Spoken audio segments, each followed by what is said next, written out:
السلام علیکم ورحمۃ اللہ وبرکاتہ۔ اس ویڈیو میں قرآن و سنت کی روشنی میں دعا کی فضیلت اور دعا کی اہمیت پر روشنی ڈالی گئی ہے۔ دعا ایک عظیم چیز ہے۔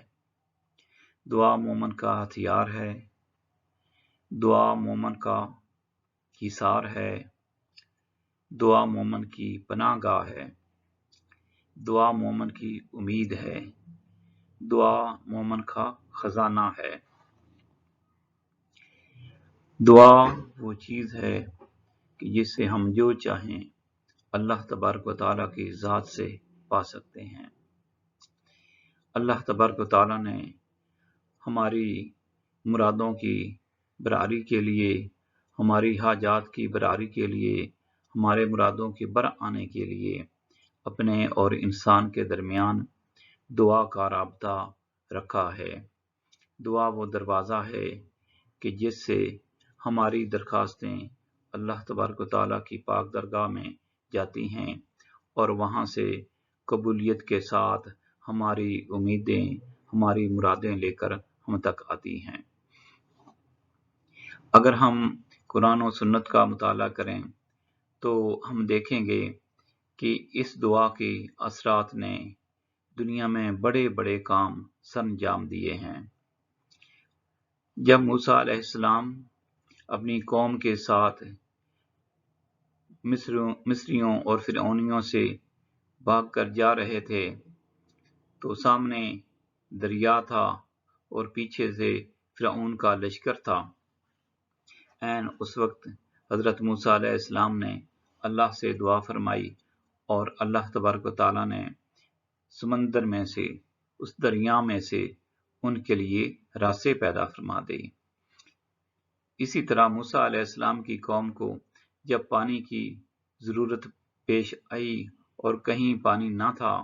تو موسیٰ علیہ السلام نے اللہ تبارک و تعالیٰ سے دعا فرمائی تو اللہ تبارک و تعالیٰ نے پہاڑ میں سے، چٹانوں میں سے پانی جاری فرما دیا۔ اسی طرح ہم دیکھتے ہیں کہ حضور نبی اکرم صلی اللہ علیہ وآلہ وسلم نے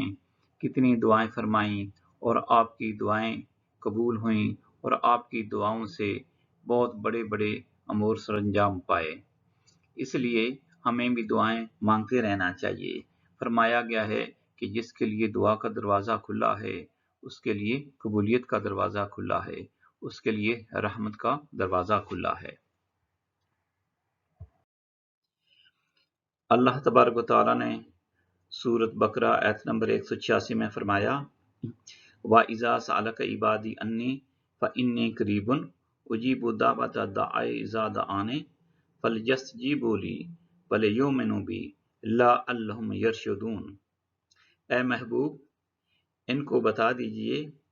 کہ جب یہ میرے بارے میں پوچھتے ہیں تو ان کو بتا دیجئے کہ میں قریب ہی ہوں۔ جب مجھ سے دعائیں مانگتے ہیں تو میں دعائیں قبول کرتا ہوں۔ اس لیے ان کو چاہیے کہ میرے ساتھ ایمان لائیں تاکہ یہ ہدایت پائیں۔ اس صورت میں، اس آیت میں اللہ تبارک و تعالیٰ نے واضح فرما دیا ہے کہ اللہ تبارک و تعالیٰ انسان کے قریب ہی ہے، انسان سے دور نہیں ہے، اور جب انسان اللہ تبارک و تعالیٰ سے دعائیں کرتا ہے تو وہ دعائیں نہ صرف سنتا ہے بلکہ وہ دعائیں قبول بھی کرتا ہے۔ لیکن یہ انسان کے لیے بھی ضروری ہے کہ وہ اللہ تبارک و تعالیٰ پر قرآن و سنت کے مطابق ایمان لائے تاکہ اس کی دعائیں بھی قبول ہوں اور اس کو ہدایت بھی ملے اور وہ ہدایت یافتہ بھی بن جائے۔ اسی طرح سورۃ مومن میں اللہ تبارک و تعالیٰ نے آیت نمبر 60 میں فرمایا ہے وَقَالَ رَبُّكُمْ ادْعُونِی أَسْتَجِبْ لَكُمْ إِنَّ الَّذِینَ یَسْتَکْبِرُونَ عَنْ عِبَادَاتِی سَیَدْخُلُونَ جَہَنَّمَ دَاخِرِینَ۔ اور آپ کے رب کا حکم ہے کہ مجھ سے دعائیں مانگے، میں قبول کروں گا۔ بے شک جو لوگ میری عبادت سے تکبر کرتے ہیں ان قریب وہ جہنم میں ذلیل ہو کر داخل ہوں گے۔ تو اس آیت میں بھی اللہ تبارک و تعالیٰ نے واضح فرما دیا ہے बल्कि हुक्म दे दिया है कि मुझसे दुआएं करो, मैं दुआएं कबूल करता हूँ। जब अल्लाह तबारक व तआला खुद दुआ का हुक्म दे रहे हैं, खुद अल्लाह तबारक व तआला फरमा रहे हैं कि मुझसे दुआएं मांगो, मैं कबूल करूँगा, तो अब दुआ की अहमियत और दुआ की कबूलियत में कौन सी शक वाली बात रह जाती है। बेशक ये अल्लाह का वादा है कि जो उससे दुआएं करता है वो कबूल करता है, और ये दुआ मोमिन के लिए ये अजीम दरवाज़ा है। ये वो दरवाज़ा है जिससे अल्लाह तबारक व तआला के वादे के मुताबिक कबूलियत आती है। तिरमिज़ी शरीफ की हदीस है कि रसूलुल्लाह सल्लल्लाहु अलैहि वसल्लम ने फरमाया कि तकदीर को दुआ के सिवा कोई चीज़ नहीं बदल सकती, और उम्र में नेकी के सिवा कोई चीज़ इजाफा नहीं कर सकती। इस हदीस की रूह से ये वाज़ेह है कि दुआ की ताकत से, दुआ की तासीर से तकदीर भी बदल जाती है। जो दुआएं अल्लाह तबारक व तआला के सामने खुलूस से, आजिज़ी से की जाती हैं, अल्लाह तबारक व तआला उनसे तकदीर को भी बदल देते हैं। बेशक तकदीर को पैदा करने वाला भी अल्लाह है, और तकदीर को बदल देने वाला भी अल्लाह है, और तकदीर के सारे मामलात अल्लाह के हाथ में हैं। जब एक इंसान अल्लाह तबारक व तआला से दुआ करता है, तो बेशक जब वो दुआ अल्लाह को पसंद आ जाती है, इंसान की आजिज़ी अल्लाह को पसंद आ जाती है, तो अल्लाह तबारक व तआला तकदीर बदल के उसकी किस्मत में अच्छी तकदीर लिख देता है, और ये अल्लाह तबारक व तआला के लिए कोई मुश्किल नहीं, और ये सब दुआ की करिश्मा साजी है। इसी तरह तिरमिज़ी शरीफ की दूसरी हदीस में है कि रसूलुल्लाह सल्लल्लाहु अलैहि वसल्लम ने फरमाया, लैसा शैउन अकरमा अलल्लाहि मिनद दुआ, कि अल्लाह तबारक व तआला के नज़दीक दुआ से ज़्यादा इज़्ज़त वाली कोई चीज़ नहीं। दुआ इसलिए अल्लाह तबारक व तआला के सामने इज़्ज़त वाली है कि दुआ इंसान को आजिज़ी की इंतहा तक पहुँचा देती है। जब इंसान अल्लाह से दुआ मांगता है, तो एक तरफ वो अपनी बेबसी, अपनी बेकसी और अपनी आजिज़ी की इंतहा करता है, तो दूसरी तरफ अल्लाह तबारक व तआला को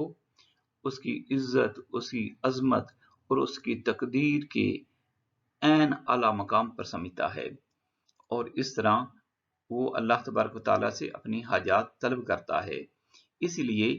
दुआ अल्लाह तबारक व तआला के नज़दीक तमाम अशिया से ज़्यादा मुकर्रम है, और अल्लाह के नज़दीक सबसे ज़्यादा इज्जत वाली है। दुआ बला को टाल देती है, दुआ मुसाइब को हटा देती है, दुआ इंसान को तमाम तकलीफ़ों से नजात देती है। तिरमिज़ी शरीफ की एक और हदीस में रसूलुल्लाह सल्लल्लाहु अलैहि वसल्लम ने फरमाया कि दुआ उस चीज़ से भी फ़ायदा देती है जो इंसान को आ चुकी है, और दुआ उस चीज़ से भी फ़ायदा देती है जो अभी आने वाली है। इसलिए ऐ मोमिनो, दुआएं मांगता रहो करो। इस हदीस से ये वाज़ेह है कि जो मसाइब आ चुके हैं, दुआ उनमें भी कमी करती है, उनको भी हटा देती है, और दुआ उन मुसीबतों से, उन बलाओं से भी बचाती है जो अभी आने वाली हैं, और इसलिए इंसान को दुआएं मांगते रहना चाहिए।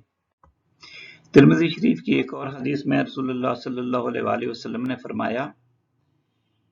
अद-दुआउ हुवल इबादा, दुआ ही इबादत है। यानी दुआ दोहरी हैसियत रखती है। एक तरफ से तो हम दुआ मांगते हैं, तो अल्लाह तबारक व तआला दुआ के सदके, दुआ के ज़रिए हमारी हाजात को पूरा फरमाते हैं, तो दूसरी तरफ दुआ बजाय खुद इबादत भी है। दुआ मांगने से हमें जहाँ हमारी मुरादें मिलती हैं, वहाँ इबादत होने के नाते हमें इसका सवाब भी मिलता है। इसलिए दुआएं मांगते रहना चाहिए, दुआएं मांगने से मुरादें भी पाएं और सवाब भी हासिल करें। एक और हदीस में रसूलुल्लाह सल्लल्लाहु अलैहि वसल्लम ने फरमाया, अद-दुआ मुख्ल इबादा, दुआ इबादत की असास है, दुआ इबादत की इबादत का मग़ज़ है, दुआ इबादत की असल है। तो इस तरह हम जितनी भी दुआ इबादत करते हैं, एंड पर हम जब दुआ मांगते हैं तो तमाम इबादत का निचोड़ निकल आता है कि हम अपनी आजिज़ी की इंतहा करते हुए अपने आप को अल्लाह तबारक व तआला के सामने पेश करते हैं, और एक तरफ अपनी बेबसी और बेकसी का इजहार कर रहे होते हैं, तो दूसरी तरफ अल्लाह तबारक व तआला की इज्जत और अजमत को दिल में बसाए हुए होते हैं। इसलिए दुआ को इबादत का मग़ज़ करार दिया गया। मुस्लिम शरीफ की हदीस में है, जो हजरत अबू दरदा रज़ी अल्लाह ताला अन्हु से मरवी है, कि रसूलुल्लाह सल्लल्लाहु अलैहि वसल्लम ने फरमाया कि जब कोई एक मुसलमान भाई दूसरे मुसलमान भाई के लिए गैब में, उसकी गैर मौजूदगी में उसके लिए खैर की दुआ करता है, तो वो दुआ कबूल होती है, और उस दुआ मांगने वाले के सर के नज़दीक एक फरिश्ता मुकर्रर कर दिया जाता है। तो जब ये मुसलमान दूसरे मुसलमान के लिए उसकी गैर मौजूदगी में दुआ करता है खैर की, तो वो फरिश्ता उस पर आमीन कहता है कि ये दुआ उसके लिए कबूल हो। वो फरिश्ता साथ ये भी कहता है कि ये दुआ जैसे कि उसके लिए कबूल हो, इसे ऐसे ही आपके लिए भी कबूल हो। इस तरह एक मुसलमान की दूसरे मुसलमान के हक में दुआ मकबूल होती है। इसी तरह तिरमिज़ी शरीफ और अबू दाऊद की एक रिवायत में है कि रसूलुल्लाह सल्लल्लाहु अलैहि वसल्लम ने फरमाया कि बहुत जल्द कबूल होने वाली दुआ वो दुआ है जो गैब के लिए करे। यानी एक मुसलमान किसी ऐसे मुसलमान के लिए जो दुआ करता है, वो दूसरा मुसलमान गैर हाजिर है, मौजूद नहीं है, तो उसकी गैर मौजूदगी में दुआ कबूल करता है, तो ये दुआ कबूल होने वाली दुआ होती है। इसलिए मुसलमानों को चाहिए कि एक दूसरे के लिए उनकी गैर मौजूदगी में दुआएं करते रहें, ताकि उनके लिए उनके हक में भी कबूल हो और दुआ करने वाले के अपने हक में भी कबूल हो। मुस्लिम शरीफ की हदीस में है कि रसूलुल्लाह सल्लल्लाहु अलैहि वसल्लम ने फरमाया कि अपने लिए बद्दुआ ना करो, अपनी औलाद के लिए बद्दुआ ना करो, अपने माल, अपने गुलाम, अपनी लौंडियों और जानवरों के लिए बद्दुआ ना करो, दूसरों के मालो असबाब के लिए बद्दुआ ना करो, ताकि ऐसा न हो कि जब तुम बद्दुआ करो तो वो कबूलियत की घड़ी हो, वो कबूलियत की साथ हो और वो बद्दुआ कबूल हो जाए। इस हदीस से वाज़ेह है कि हमें एक दूसरे के हक में बद्दुआएं नहीं करना चाहिए, क्योंकि किसी भी वक्त किसी भी मुसलमान की दुआ और बद्दुआ उसके दूसरों के लिए कबूल हो सकती है। तो इसलिए हमेशा खैर की दुआ मांगना चाहिए और शर की दुआ कभी नहीं करना चाहिए। मुस्लिम शरीफ की रिवायत में है कि रसूलुल्लाह सल्लल्लाहु अलैहि वसल्लम ने फरमाया कि बंदे की दुआ उस वक्त तक कबूल होती है जब तक कि वो गुनाह की और नाता तोड़ने की दुआ नहीं करता, और जब तक कि वो जल्दी ना करे। रसूलुल्लाह सल्लल्लाहु अलैहि वसल्लम से पूछा गया कि या रसूलुल्लाह, जल्दी करने से क्या मुराद है?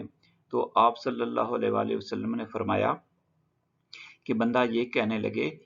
अल्लाह तबारक व तआला से कि मैंने दुआ की है लेकिन मेरी दुआ कबूल नहीं होती, मेरी दुआ का असर नजर नहीं आता, और फिर ये कहता हुआ थक के दुआ को छोड़ दे। तो इससे वाज़ेह है कि हमें रिश्ते नाते तोड़ने की और गुनाह की दुआ नहीं करनी चाहिए, और बाकी सारी दुआएं कबूल होती हैं। और अगर दुआ की कबूलियत में कोई ताख़ीर हो रही हो तो हमें थक हार के दुआ को छोड़ नहीं देना चाहिए, बल्कि बराबर दुआ करते रहना चाहिए। और ये भी कि हमें अल्लाह तबारक व तआला से दुआ के कबूल ना होने का शिकवा भी नहीं करना चाहिए,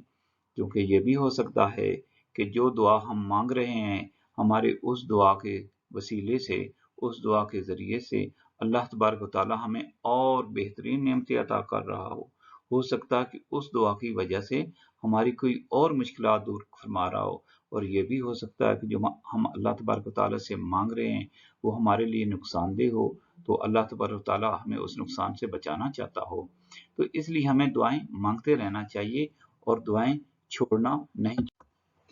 मुस्लिम शरीफ की एक दूसरी हदीस में है कि जब तुम में से कोई शख्स दुआ मांगे तो इस तरह ना कहे کہ اے خداوند مجھے بخش دے اگر تو چاہے،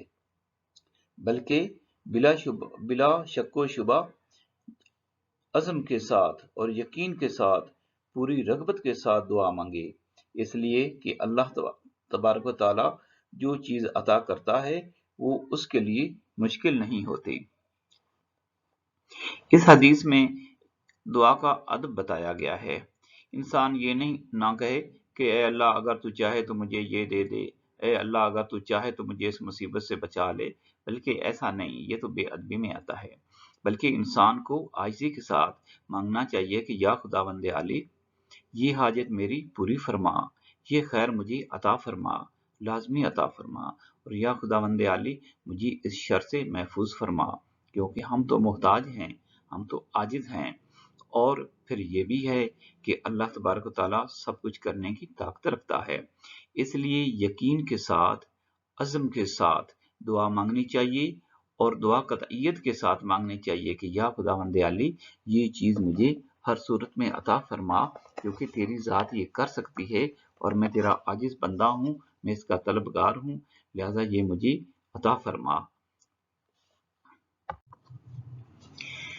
ترمذی شریف میں حضرت ابن مسعود رضی اللہ تعالی عنہ سے مروی ہے کہ اللہ تبارک و تعالیٰ سے فضل کی دعا مانگنی چاہیے، اللہ تبارک و تعالیٰ سے فضل مانگنا چاہیے، اور عبادت کی اور دعا کی سب سے بہتر چیز کشادگی کا انتظار کرنا ہے۔ اس حدیث کا یہ مطلب ہے کہ ایک طرف تو ہمیں اللہ سے فضل مانگنا چاہیے، رحمت مانگنی چاہیے، بھلائی مانگنی چاہیے، اور ساتھ پھر کشادگی کا، دعا کی قبولیت کا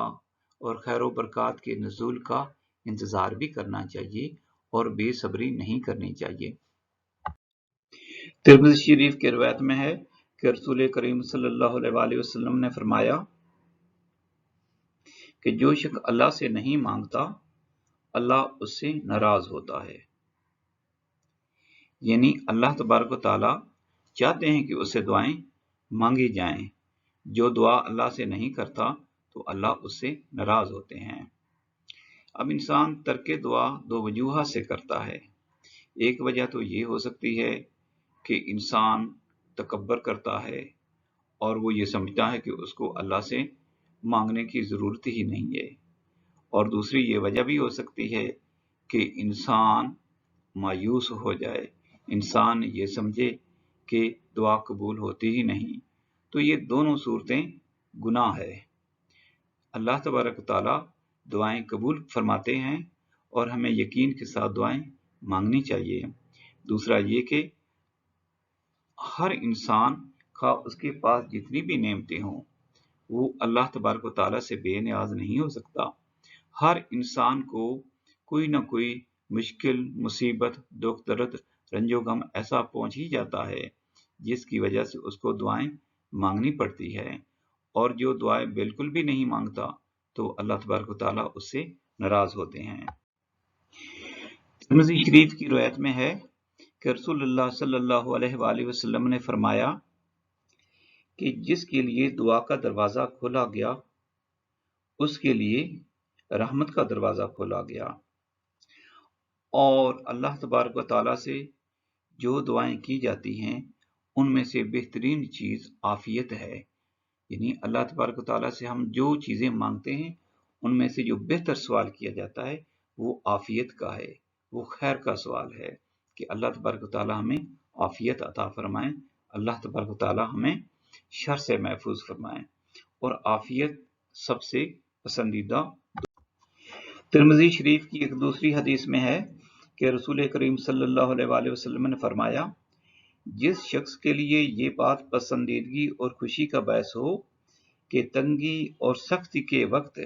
اللہ تعالیٰ اس کی دعا قبول کرے تو اسے چاہیے کہ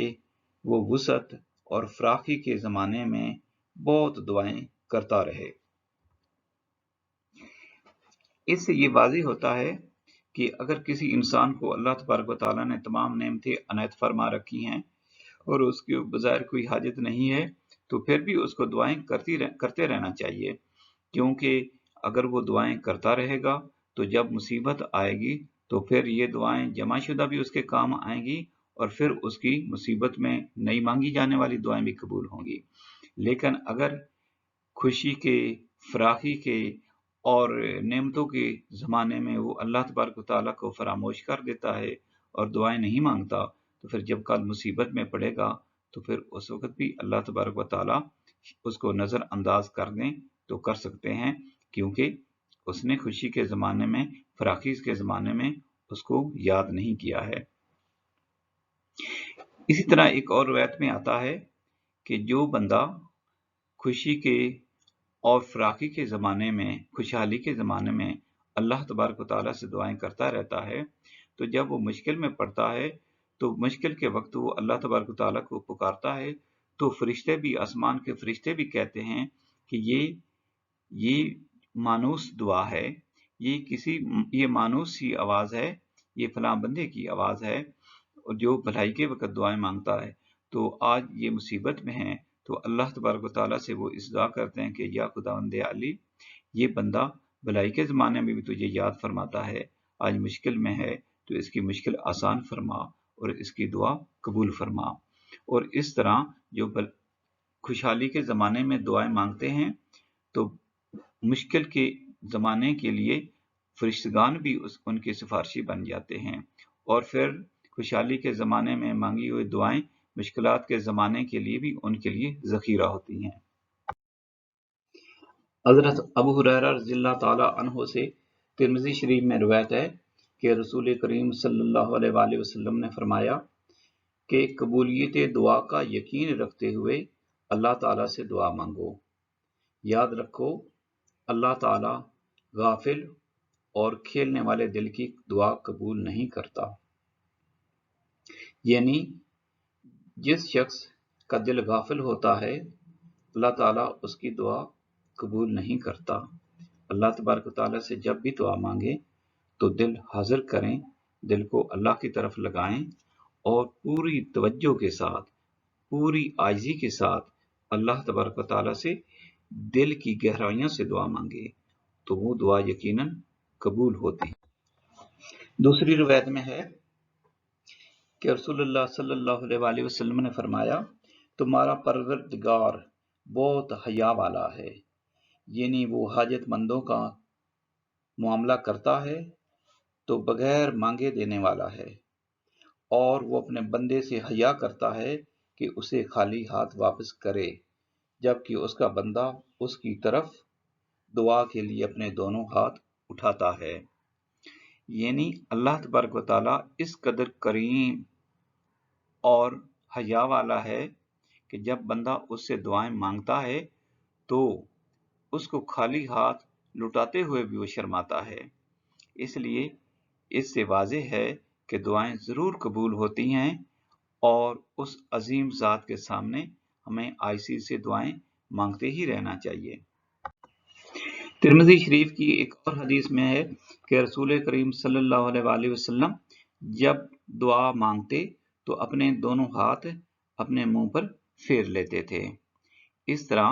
دعائیں جب بھی مانگیں تو دعا کے اختتام پر اپنے ہاتھوں کو اپنے چہرے پر پھیر لینا چاہیے کہ یہ نبی اکرم صلی اللہ علیہ وآلہ وسلم کی سنت ہے۔ ترمذی شریف اور ابو داؤد شریف میں حضرت عمر بن خطاب رضی اللہ تعالیٰ عنہ سے روایت ہے کہ ایک مرتبہ میں نے نبی کریم صلی اللہ علیہ وآلہ وسلم سے عمرے کی ادائیگی کے لیے اجازت مانگی تو آپ صلی اللہ علیہ وآلہ وسلم نے مجھے اجازت عطا فرمائی اور فرمایا کہ اے میرے چھوٹے بھائی، اپنی دعا میں ہمیں بھی شریک کر لینا اور دعا کے وقت مجھے نہ بھولنا۔ حضرت عمر رضی اللہ تعالیٰ عنہ کہتے ہیں کہ رسول کریم صلی اللہ علیہ وآلہ وسلم نے ایسا کلمہ ارشاد فرمایا کہ اگر اس کے بدلے میں مجھے تمام دنیا بھی دے دی جائے تو مجھے خوشی نہ ہوگی۔ اللہ تبارک و تعالیٰ کے پیارے نبی، اللہ تبارک و تعالیٰ کے عظیم نبی، اللہ تبارک و تعالیٰ کے محبوب ترین انسان ہیں، اور کائنات میں سب سے زیادہ دعائیں हुजूर नबी अकरम सल्लल्लाहु अलैहि वसल्लम की कबूल होती हैं,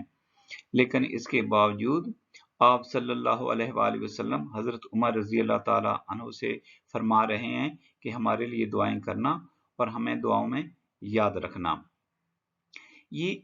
हुजूर नबी करम सल्लल्लाहु अलैहि वसल्लम उम्मत को हमें इस चीज की तालीम दे रहे हैं, तालीम फरमा रहे हैं कि हमें नेक लोगों से, हमें दूसरों से भी दुआएं करवाना चाहिए, क्योंकि जब मुसलमान हमारी गैर मौजूदगी में हमारे हक में दुआ करता है तो अल्लाह तबारक व तआला उसको कबूल फरमाते हैं। तो इससे दूसरे नेक लोगों से दुआएं करवाने का इजाज़त मिलता है, और ये नबी अकरम सल्लल्लाहु अलैहि वसल्लम की सुन्नत भी है। तिर्मिज़ी शरीफ की हदीस में है कि रसूल करीम सल्लल्लाहु अलैहि वसल्लम ने फरमाया कि 3 शख्स ऐसे हैं जिनकी दुआ रद्द नहीं होती। पहला, रोज़ादार जब वो रोज़ा इफ्तार करता है। दूसरा,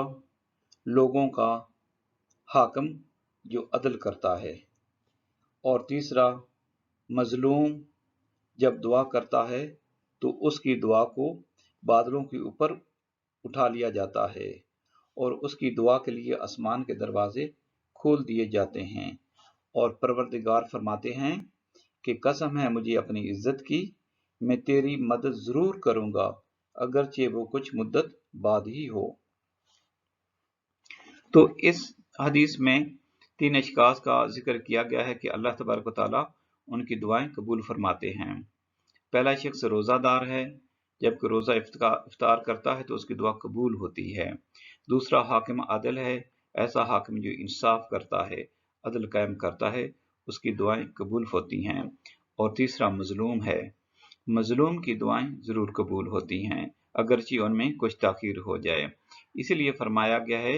कि मजलूम की बद दुआ से डरना चाहिए, मजलूम की बद दुआ से डरो।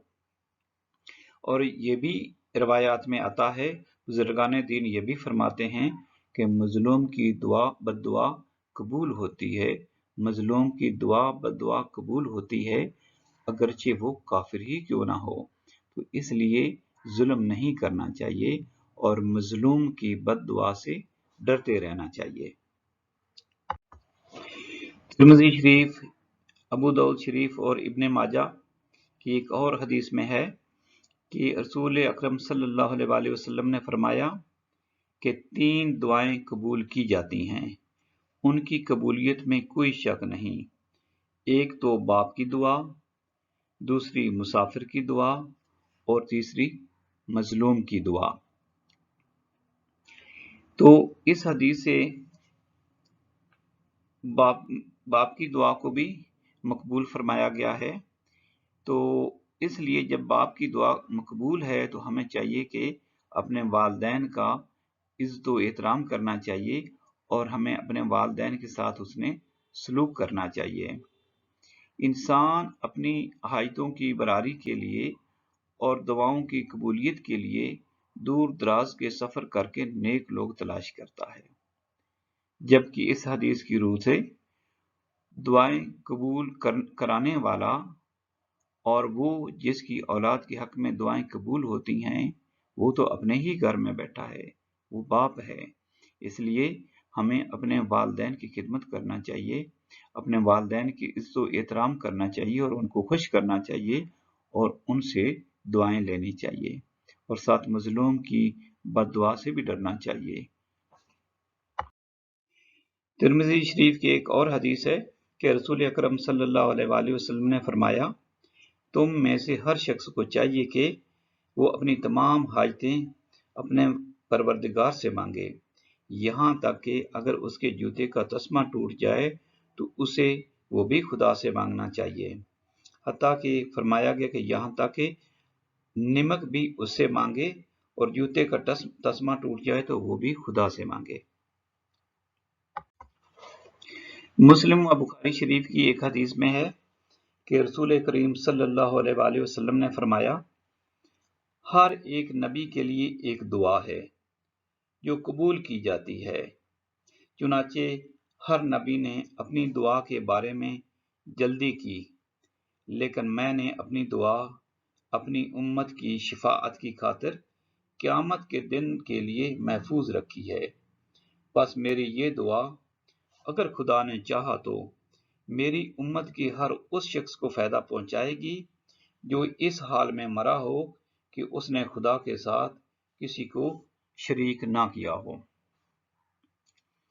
सुबहान अल्लाह, रसूल करीम सल्लल्लाहु अलैहि वसल्लम हमारे साथ, अपनी उम्मत के साथ किस कदर मेहरबान हैं कि बाकी अंबिया कराम अलैहिमुस्सलाम ने अपनी दुआएं इस दुनिया में मांग ली, लेकिन नबी करीम सल्लल्लाहु अलैहि वसल्लम ने अपनी मखसूस दुआ महफूज रखी और क़यामत के दिन हमारी शिफात के लिए महफूज कर ली है, ताकि क़यामत के दिन हमारी शिफात करें और हमें अल्लाह तबारक व तआला से बख्शिश दिलवाएं। तो हमें दुआएं मांगते रहना चाहिए, और क्योंकि हमारे नबी करीम सल्लल्लाहु अलैहि वसल्लम